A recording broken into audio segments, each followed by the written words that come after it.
In 1984, Garry Kasparov challenged Anatoly Karpov for the World Chess Championship.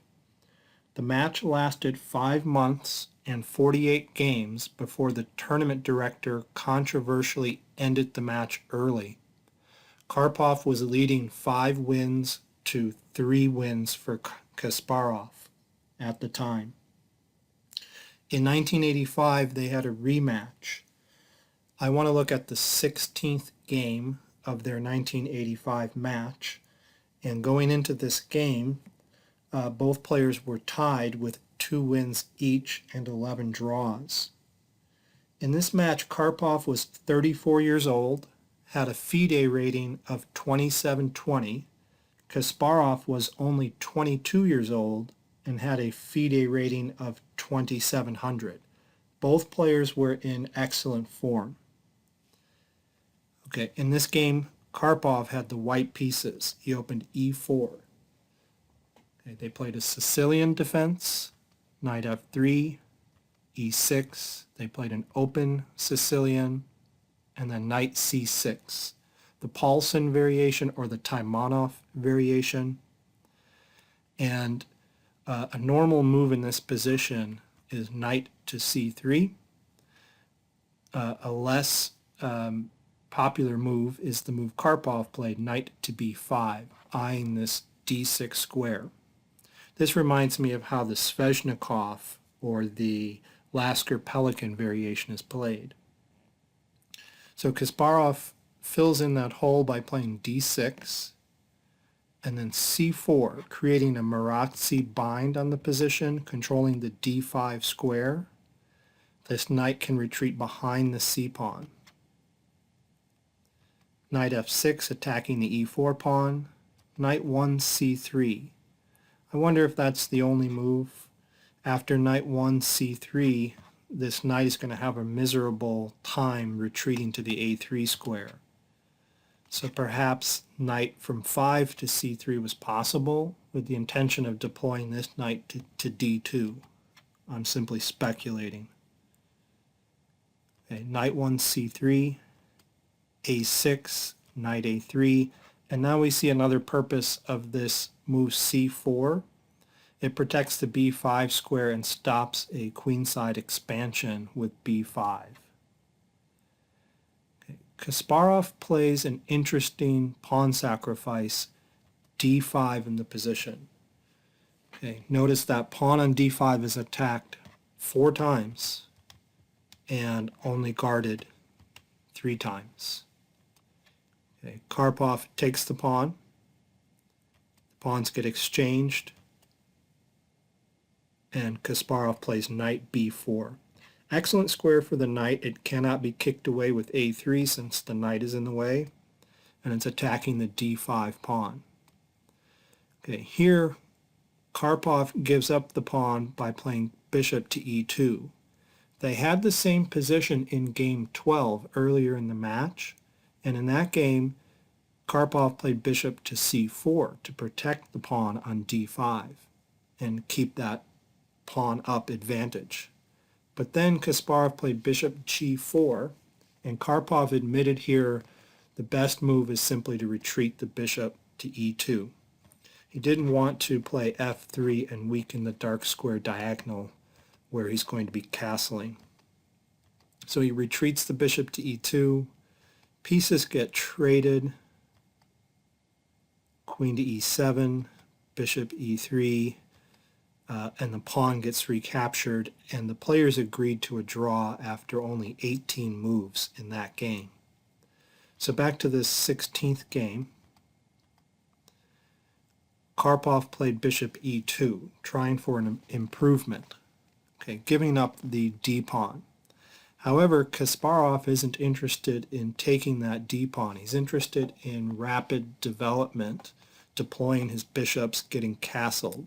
That pawn will remain weak throughout the game, and perhaps he can collect it up later. So he plays bishop to c5, castles. People have remarked that white had a tactical resource here to get rid of this powerful knight on b4.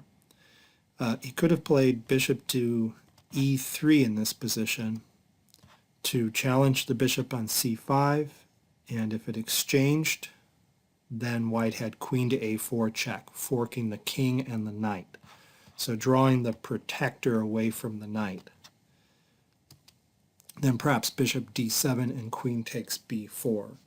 And then white can actually keep this pawn on d5 for some time. Okay, but neither player saw that in the game. And Karpov continued by castling, Kasparov castled, and then bishop f3, guarding the pawn from the f3 square. Bishop f5, hitting this important c2 square, stopping the a3 knight from getting back into the game. This bishop will remain powerfully on this diagonal for some time. Bishop to g5, pinning the knight. Rook to e8. Purpose of that is to stop white. Rook to e8, and the purpose is to stop white from playing bishop to e4 and trading off black's powerful bishop on f5. Okay. So queen d2, connecting rooks. b5, excellent move. It's threatening to come to b4 if this knight should leave later and fork white's knights, but it also stops the a3 knight from getting into the game via c4. Rook a d1, and now an excellent move, knight d3, posting the knight powerfully in white's territory guarded by the bishop on f5. Kasparov had this position on his pocket chess set while preparing for the match. People call this knight an octopus because it has 8 squares it can go to when it's in the center of the board, and it controls many important squares in white's territory. For example, note that white is not able to get a rook to one of the open files. The knight controls both c1 and e1. Contrast that knight with white's knight on a3, which has no prospects. Okay, knight a b1, trying to get it back into the game, but I question that move. I don't understand how it's any better there, facing both the c3 and d2 squares, which are already occupied. h6 is an excellent move. White might like to redeploy his bishop to e3 at some point to challenge the strong bishop on c5. h6 forces it back to h4 and keeps it from ever having any hope of playing to e3 in the future. The reason it cannot go to e3 after h6 is because of bishop takes e3, f takes e3, and queen to b6. And there are 2 attackers on the e3 pawn, which is only defended once, and there are no pieces that can defend the pawn further. So the pawn will drop on the next move with rook takes e3. Okay. So that is the purpose of h6. Bishop went to h4. b4, hitting the knight. The knight probably should have went to e2 to stay in the game and be a good defender of the white king, but it goes to a4, and it's going to remain on the rim of the board for some time. And again, contrast the 2 knights here. The octopus in the center, controlling the c1 and e1 squares, and this knight on the edge of the board, which has no way into the game. Okay, bishop to d6, saving the bishop. Bishop to g3 to challenge it. Rook c8, and again, the black rooks are both on the open files, but the white rooks cannot get there. b3, trying to get the knight back into the game onto the b2 square, challenging that powerful knight on d3. But Kasparov has an amazing move here that cleverly stops white from playing knight to b2. He plays g5. Okay, amazing move. Okay, here's the point of it. If white decides to play knight to b2 to challenge the d3 knight, that is a tactical blunder due to knight takes b2, queen takes b2, g4, and that was the purpose of playing g5, was to push the pawn to g4 here in this position, forcing the bishop back to the e2 square, after which black has rook to c2, forking the queen and the bishop. So we see that pushing the g pawn forward stops the white knight from coming to b2. Okay. I personally cannot imagine playing chess that well. In this position, I would not want to see the knight coming to b2, but I just cannot envision that sequence of moves where the rook ends up on c2, forking the knight and the bishop. Okay, very, very deep thinking. Okay, so g5, and instead of playing knight b2 here, Karpov saw the trap and played bishop takes d6. Okay, and then queen takes d6. Now g3, giving a square for the f3 bishop. And then another amazing move, very deep move here, knight to d7. Okay, this is another way that Kasparov keeps this knight off of the b2 square. Let's see what happens if Karpov were to play knight to b2 in this position. Well, then Kasparov would have queen to f6, hitting the knight on b2. It's attacked twice.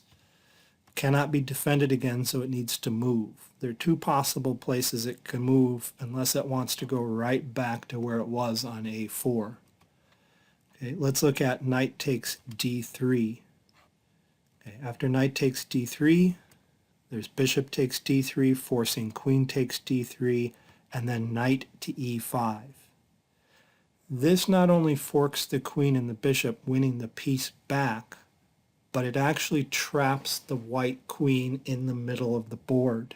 White is going to lose his queen. Let's see why. All of these squares are covered. Okay, the queen cannot go to d4 or d2 because knight takes f3 forks the king and queen. Similarly, the queen cannot go anywhere to the e file because knight takes f3 check uncovers an attack on the queen by the e8 rook and will win the queen. Okay, so this would trap the queen in the middle of the board. So that's what would happen if white played knight takes d3. If white plays knight to c4 instead, then there's a powerful exchange sacrifice. Rook takes c4, b takes c4. Knight 7 e5, protecting the knight on d3 and pressuring the f3 bishop. Bishop to g2 to save the bishop. Then knight takes c4, attacks the queen, and again the queen has no good squares to go to. Okay, the only possible square that isn't covered is the c2 square. Let's see what happens if he moves to c2. That's right in line with the f5 bishop. So black would have knight db2, attacking the rook on d1 and unleashing an attack on the white queen. Queen to b3 to save the queen, and then black gets the exchange back. For example, play might proceed queen takes c4, knight to c3, knight takes c3, b takes c3, and this pawn becomes a very powerful thorn in white's position. So black is dominating that position.